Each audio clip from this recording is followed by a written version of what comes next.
Welcome to the Spring Cultural Engagement Chapel. And I need to tell a little story before we begin. We had the date for this chapel moved, and in moving it, it got juxtaposed to what happened Wednesday last week with the MLK Chapel in discussing African Americans and the church and the way in which we are not supposed to be partial to one another through James 2, and Robert Duckworth did a beautiful job of walking us through that. We had scheduled for months having a conversation today on Hispanics and the Hispanic part of the church, and my guest is Dr. Daniel Carroll Rodas. Now, I'll be asking him about his name to start off with. What you don't know is that Danny and I go way back. We have known each other since the second grade. Lifelong friends, in each other's weddings. And so you'll hear a little more of that story as we unfold this. But let me tell you a little bit about Danny. Dr. Carroll Rodas is half Guatemalan and was raised bilingual and bicultural. In his youth, he spent many summers in Guatemala and later taught at El Seminario Teological Centroamericano in Guatemala City for 13 years. He is currently Scripture Press Ministries and Professor of Biblical Studies and Pedagogy at Wheaton College. The realities of Central America sparked Dr. Carroll's fascination with the Old Testament. That's what he teaches, is the area he teaches in, particularly Old Testament ethics. The relevance of the biblical text for the challenges of poverty, war, and politics in those developing countries led him to a passionate focus on Old Testament social ethics. Before coming to Wheaton, Dr. Carroll taught Old Testament at Denver Seminary for many years and founded a Spanish language lay training program there. What he isn't telling you in this biography is that his impact at Sateca in Guatemala City was so great, the library is named after him. Dr. Carroll has been involved in Latino and Latina churches, teaching on the Bible and immigration for many years. His research focuses on prophetic literature and Old Testament social ethics. He recently published a major commentary on the book of Amos and a book on the prophetic voice for today. 2 collaborative books appeared in 2024, Reading the Bible Latinamente, Latino Interpretation for the Life of the Church, and the State of Old Testament Studies, a survey of recent research. He also is a senior editor of a new Old Testament commentary series, The Bible in God's World. So let's welcome Dr. Carroll Rodas.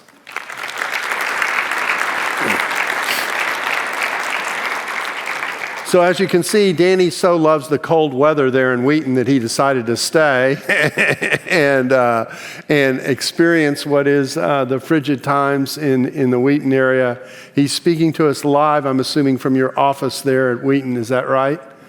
That's correct. Yeah. And Danny and I played high school basketball together. He knows I'm going to tell this story. That's why he's shaking his head. I was a point guard. If Danny stood up, he's 6'7". So my job was to get the ball to Danny, and I knew once I got the ball to Danny, I would not see the ball again. So, but thank you, Danny, for being a part of this. We want to tell the story of the Hispanic church, but I also want to talk this story about the relationship that we have that we think is a model of the way to pursue conversations where there's potentially racial difference and cultural difference. So let's talk about your name first, okay? So I introduced you as Dr. It should be Daniel Carroll Rodas, but Danny's just spins off the tongue too easily. But tell us about Carroll Rodas. What is it that Hispanics do with their names that, generally speaking, others don't? Yeah, well, it's great to be with you, Daryl, and the rest, or Dr. Bach, and the rest of you. We had talked about my actually being there in person, but last week was the first week of the semester. We had a tragic death on the faculty, and so this weekend it was good that I was here. So anyway, my background, my mother was Guatemalan, and in Latin America, you have 2 last names. So if you're a man, male, your first last name, Carroll, is your father's last name. And your second surname is your mother's maiden name. So because of my bicultural background, I made a point to keep both of them. What ends up happening is in this country, people aren't used to that. So they don't know if they should call me Dr. Rodas or something else, or they just leave it off, or they want to hyphenate it or something like that. But that's where it comes from. It's the Guatemalan part of me. And again, just to illustrate the nature of our own personal relationship, his mother was my Spanish teacher, okay? But I am responsible for any mispronunciation of Spanish that you have heard. Yeah, I know, exactly.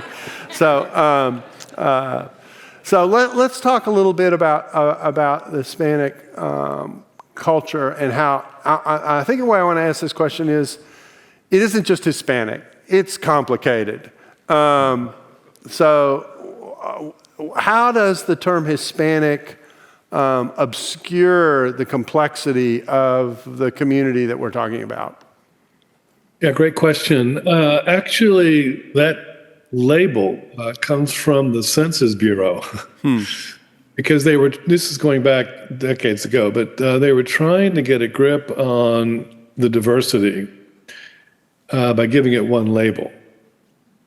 The issue is that when you say Hispanic, the indigenous from Mexico, rural Mexico, are not like the European descendants that you would find in Buenos Aires, in Argentina, as we would say in Spanish. You have blacks along the Atlantic coast, and there's a history behind that goes back to the colonial period. A lot of blacks in Brazil, and again, that goes back to the colonial period. So you have the indigenous, you have black Latinos and Latinas, you have those of European descent, and you have every mix in between. And then what happens is you've got, let's say, 24 countries, each of them with different histories, different customs, different literature, even different accents, which isn't surprising. Just think about the U.S. The U.S. has different accents in different parts of the country. Well, same thing in Latin America, but you're actually talking about different countries. So, I can pick up an accent, from a different country just because I've been around so much. So the diversity is immense. And so in Latina academics, there's a bit of a hesitancy to use Hispanic because it was a government imposition.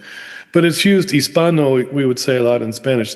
So the label's there, but sometimes people are a bit uncomfortable because it just homogenizes the diversity. And of course, the diversity is part of what gives Latin culture its kind of life and beat. Tell me about some of the things that mark out Hispanic culture that either it's known for or ought to be known for. Let's put it both ways. Oh, man. Wow. Okay. Let me just, because you talked about several different things there, so let me just mention a few things kind of at 30,000 feet. Okay. One of the things you have to realize if you're thinking about Latinos and Latinas is that their particular history into the U.S. is different, depending on where they're from. So the Mexican presence goes back to the 19th century, the Mexican-American War, all of that. 40% of Mexico was ceded to the United States. So several states in the Southwest actually were originally part of Mexico. That's a very different experience and history into the U.S., for instance, if you're coming out of Venezuela or Colombia. So I think that the important thing is to realize the diversity of the origins of the people here.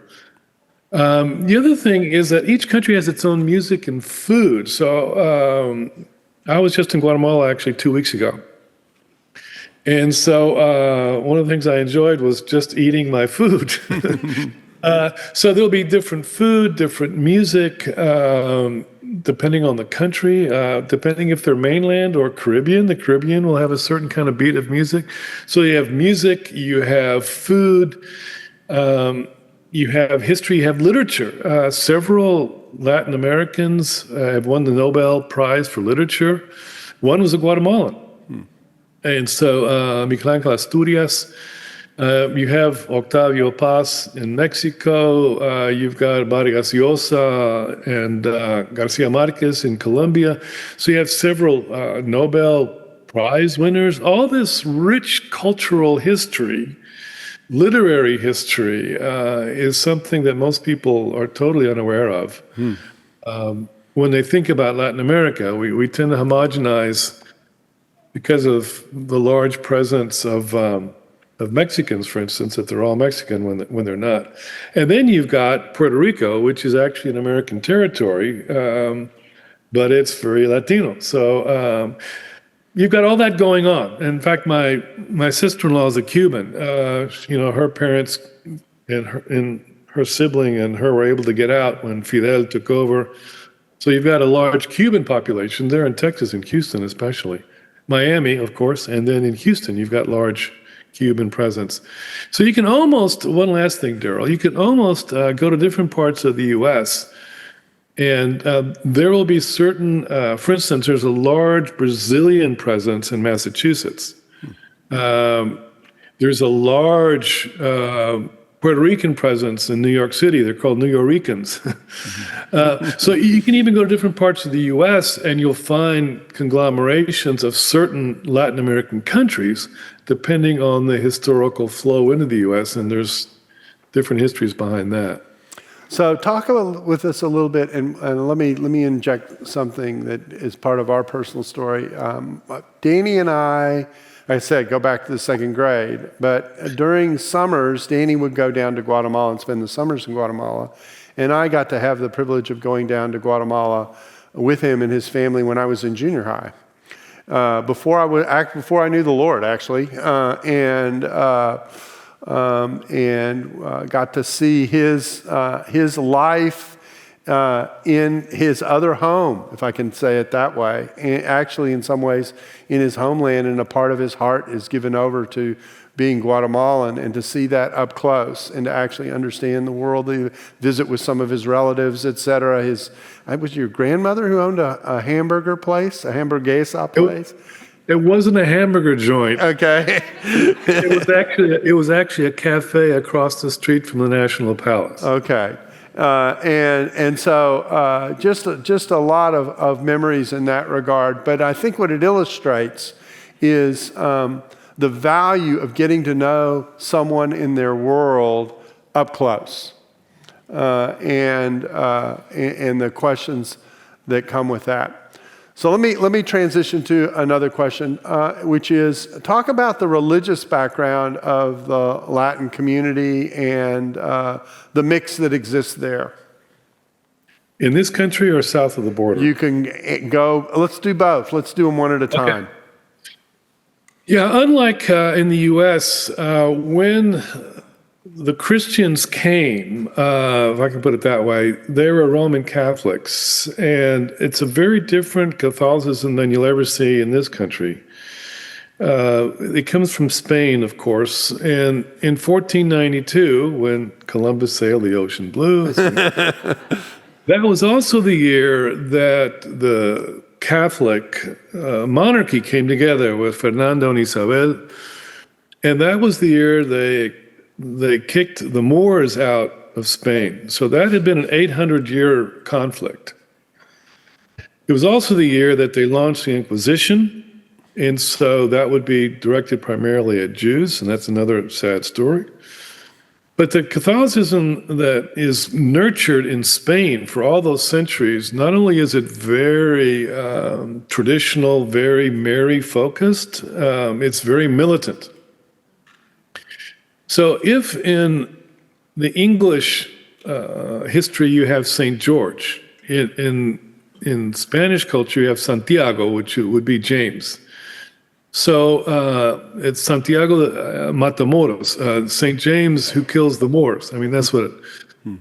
And so if you go to the border of Texas and Mexico, what's the name of the town? Matamoros, which means kill the Moors. I mean, most people don't know that, but that's what it means.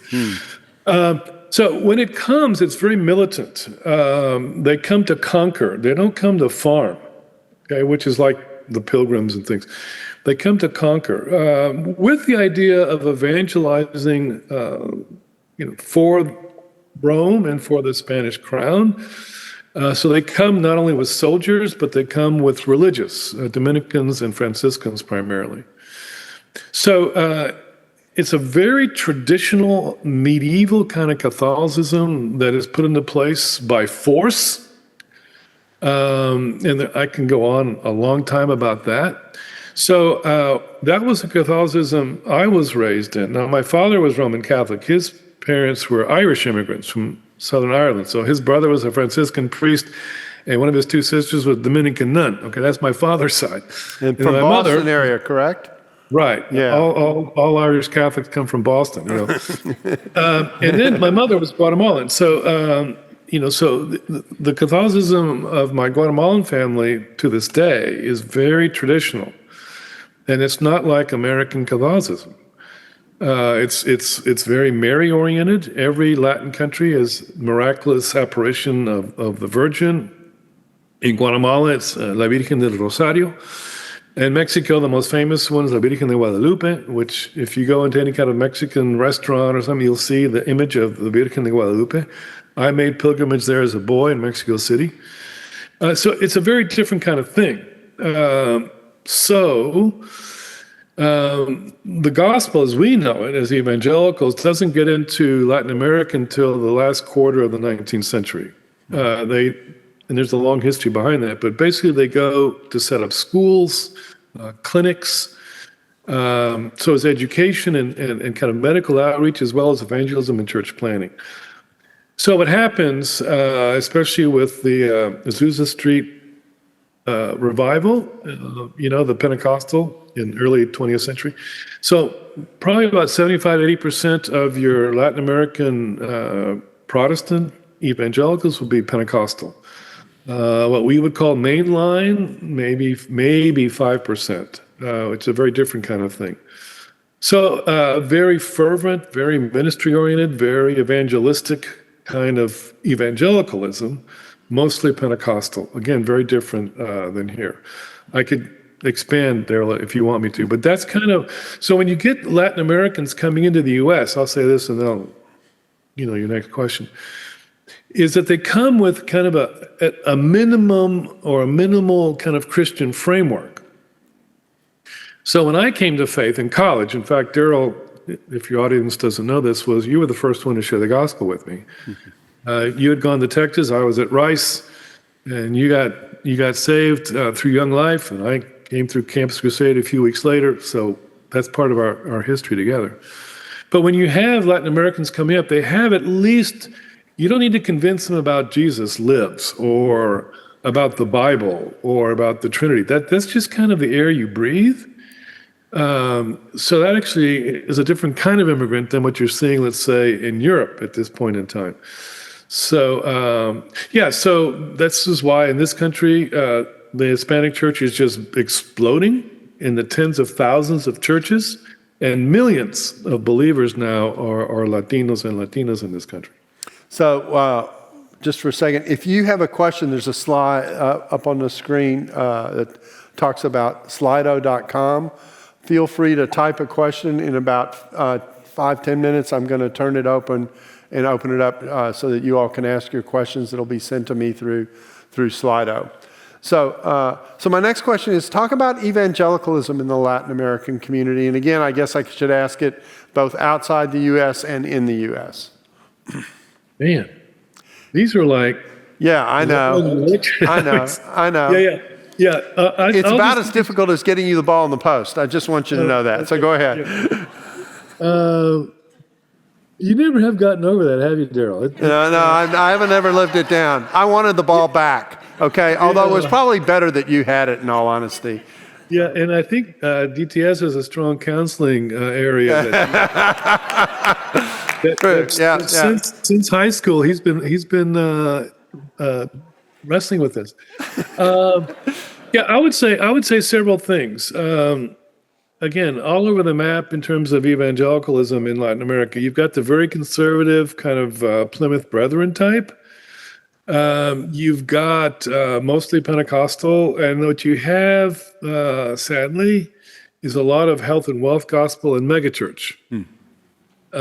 huge churches in the capital cities, and all of it not necessarily good.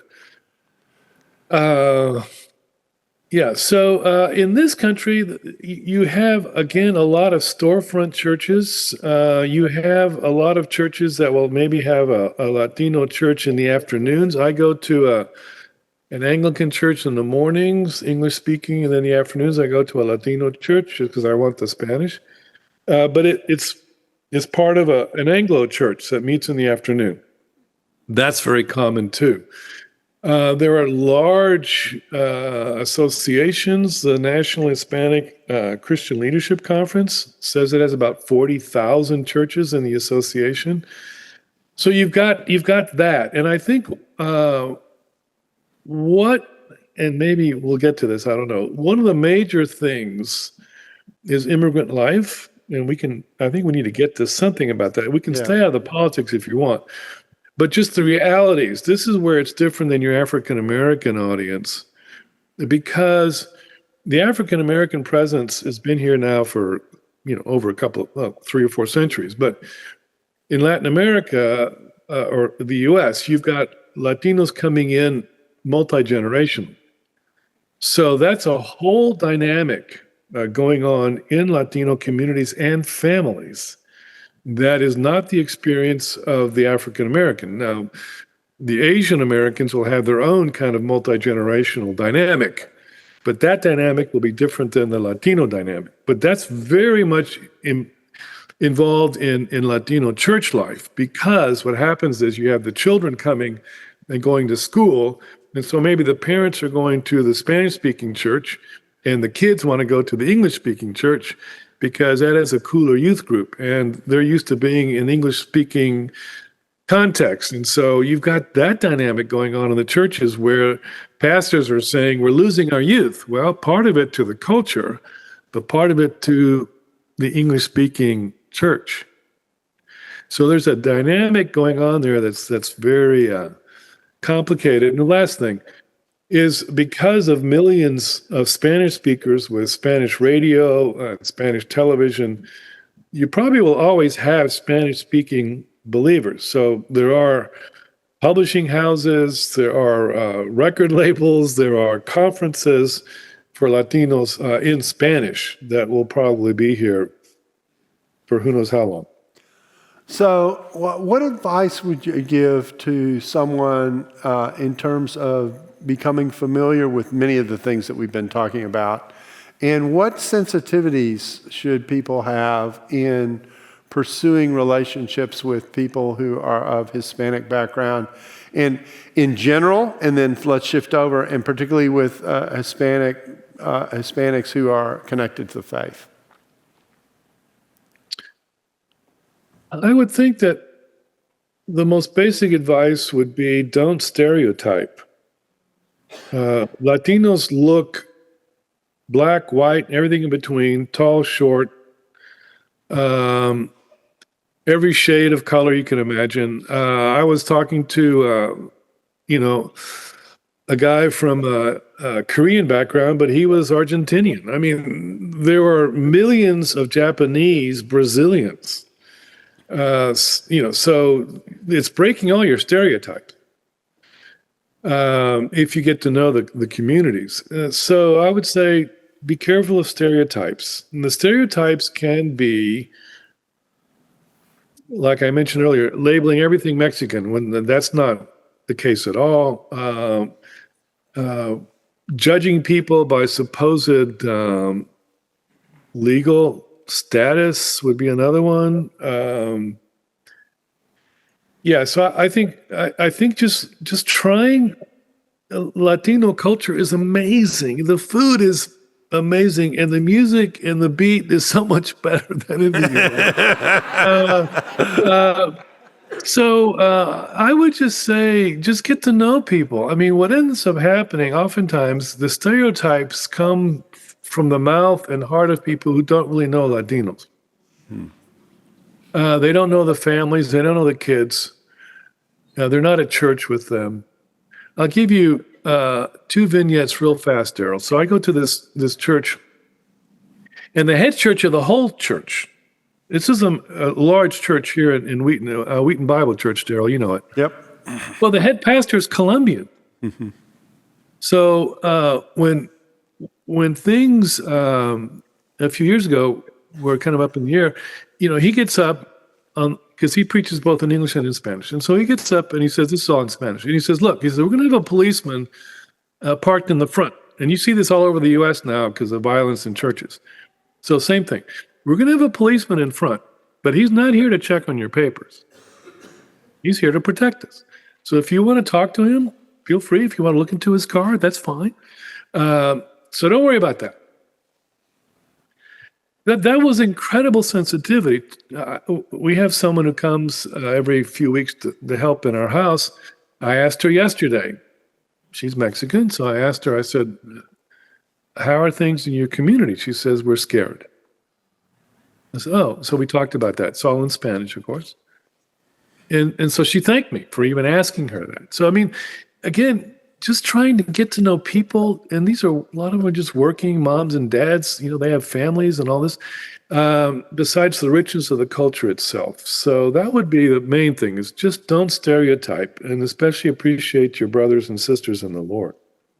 So you're asking for a kind of sensitivity and awareness in the midst of this. Let me go to some of the questions that I have, and I'm going to ask you to address this out of your Old Testament ethical background.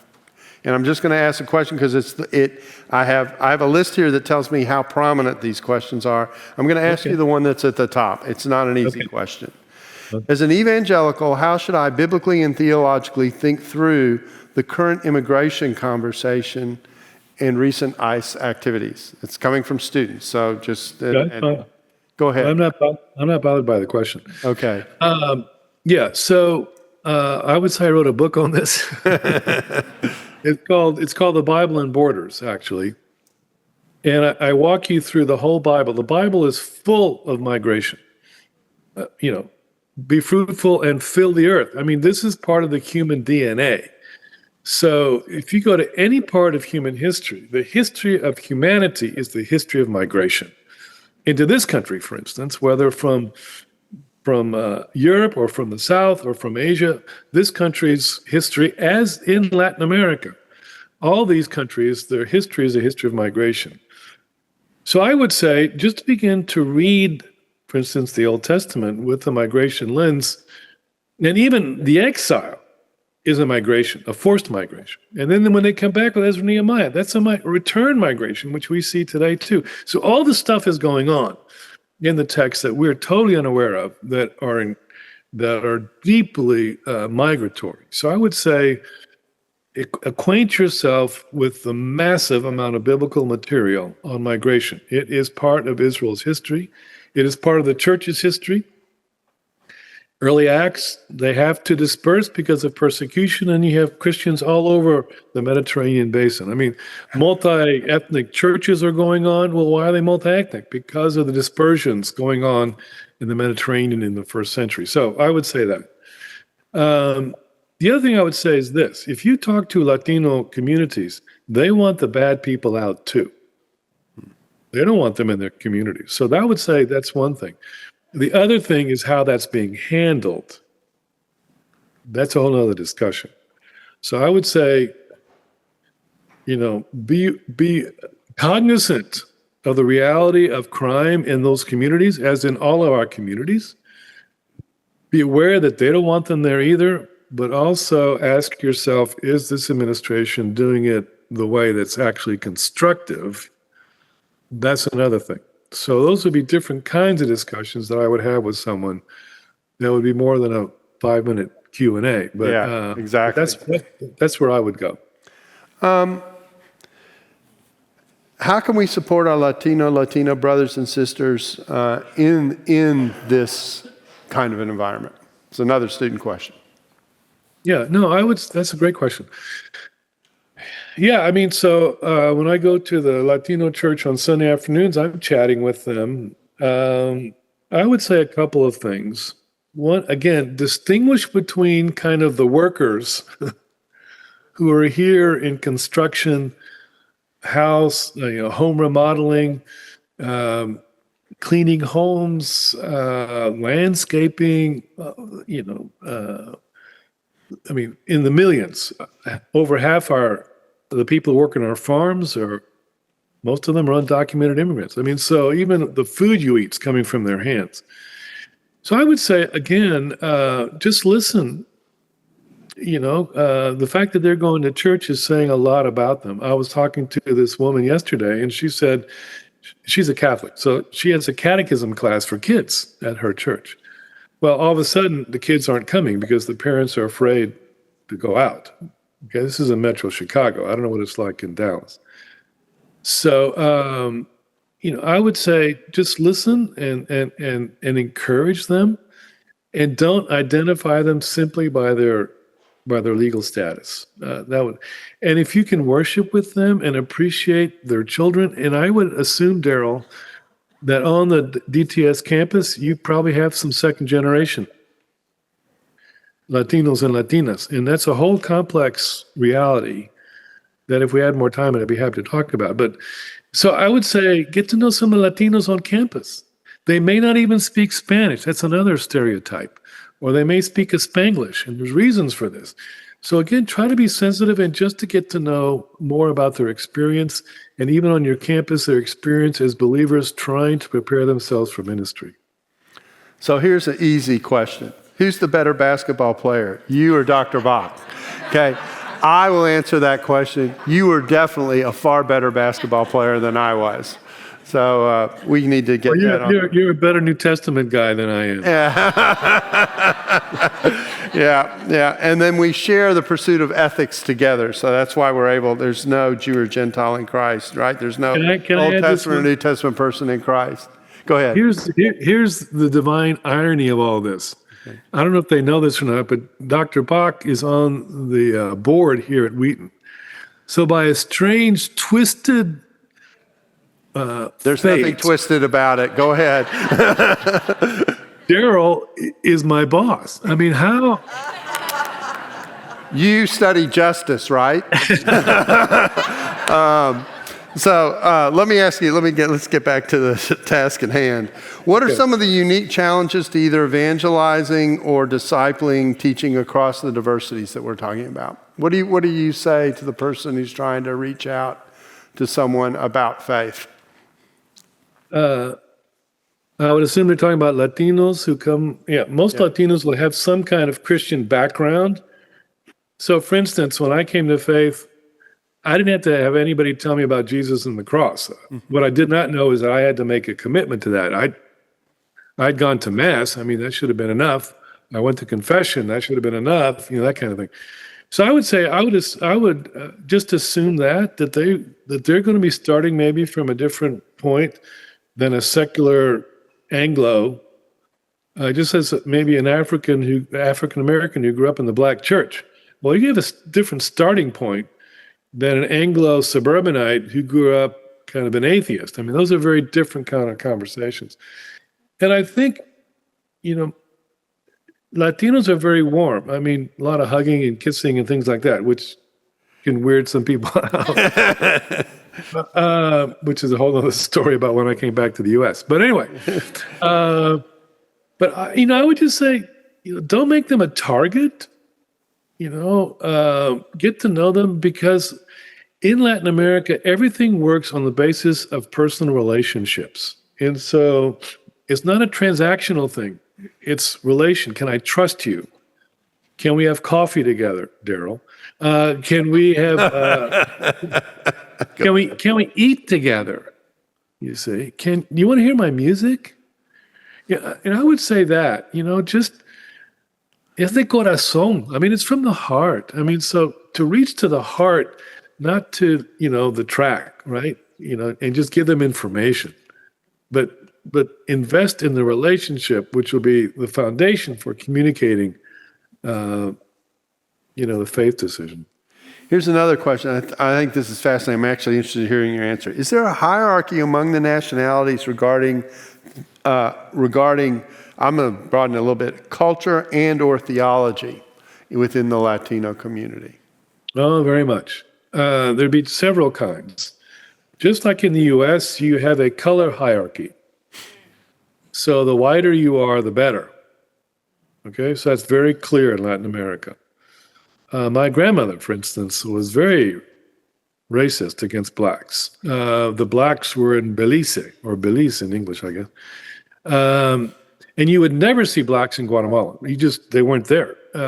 So my kids, here's a story. We were back in the US for a couple of weeks. We went to a grocery store and we're at the checkout line, and the checkout lady is a black woman. Well, my kids never seen one. And so we come up to the register, and my older son goes, "Mommy, look, she's black," loud in the store. And we're trying to make, we live overseas. And the lady was very gracious. But you have a color hierarchy. You also, for instance, one of my cousin's daughters is dating somebody. The first question my aunt asked, Chicky, Vilma, Yeah, sure, yep. The first question she asked is, what's her last name? Because she was trying to place her. You see? So you have all these kind of hierarchies, whether it's color, status, social status, education. It's very much like that. And there's all kinds of protocols depending on where you are in that hierarchy. So very much so. And some countries would be whiter than others, like Argentina. And so sometimes they act like it. Is there a hierarchy where Spain and Portugal have and even though it's not Spanish, it's Portuguese, have a different position than the rest of Latin America? Yeah, in fact, in Guatemala, the king has come a couple of times, and there's a plaza, called Plaza de España. I mean, so, and he inaugurated it and all stuff. So when I went to Spain for the first time, this would have been, 5 years ago. This was going back to, La Madre Patria. I mean, this was going back to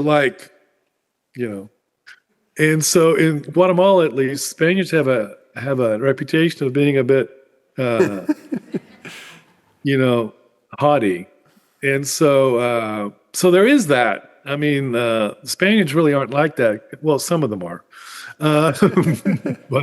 But I have stories about that too. But anyway, that would be a little bit of that. And of course, the Spaniards have a different accent. So they're very easy to pick out, and they can pick you out that you're not a Spaniard very quickly by your accent. Well, I guess we've asked this. What's the difference between Asian migrants and Hispanic immigrants in your view? And you have 2 minutes. No, just kidding. I know.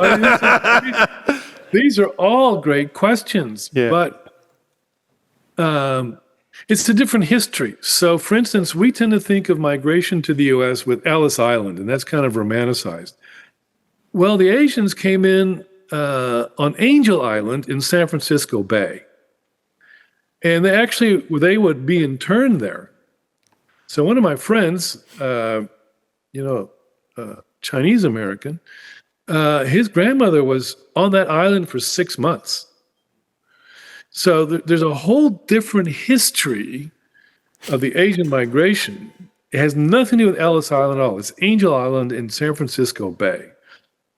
And the pressures, I see it with students here at Wheaton, the pressures, especially in the Korean and Chinese homes versus Filipino, which is a whole other discussion,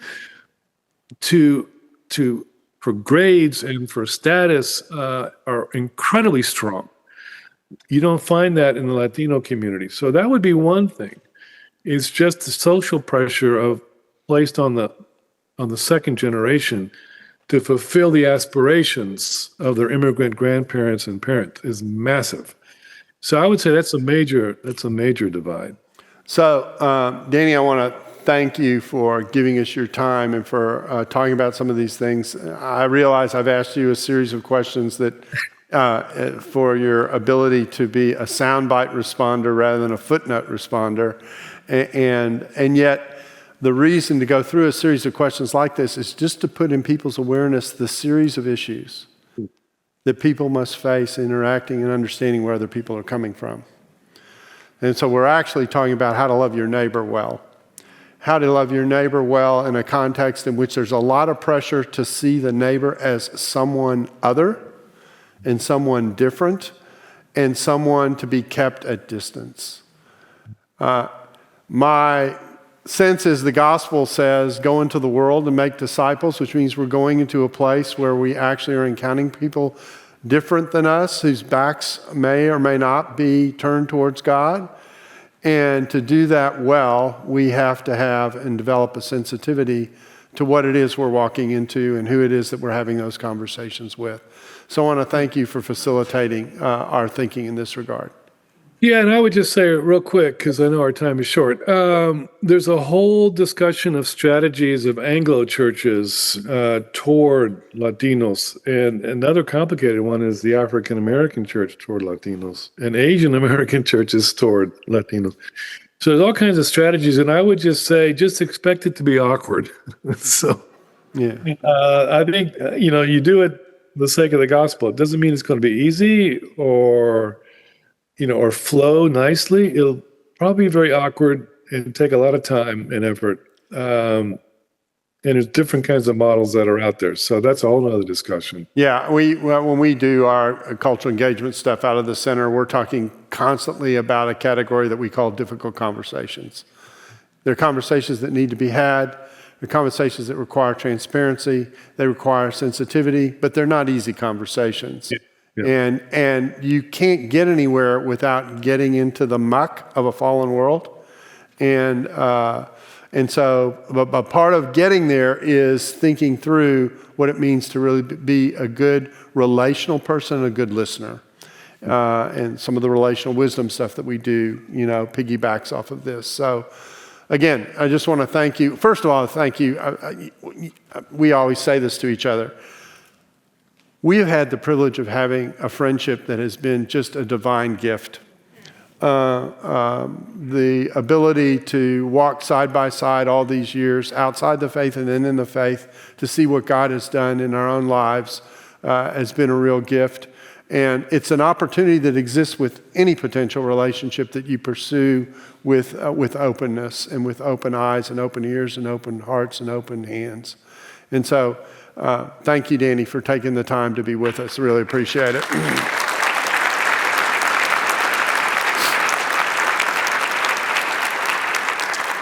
Let me close us in a word of prayer. Father, we do thank you for the privilege we have of being made in your image. That image is at the core of who each of us is. The call to love our neighbor is at the core of being made in the image of God. So our hope and our prayer is that as people who try and seek to reflect your image to a needy world, that we would do so well. Give us the wisdom to do that with courage, with compassion, with sensitivity, with humility, and with grace. Because every one of those virtues are the virtues you extended to us when you brought us to yourself. And our calling is to imitate you. So help us to do that well. And in that beauty of what it means for you to have extended your hand to us, may we share that with those who need the hand that you extend to them. We ask these things in the precious name of our Savior. Amen. Mm-hmm. Teach truth and love well, or as I like to say it in reverse, love well and teach truth.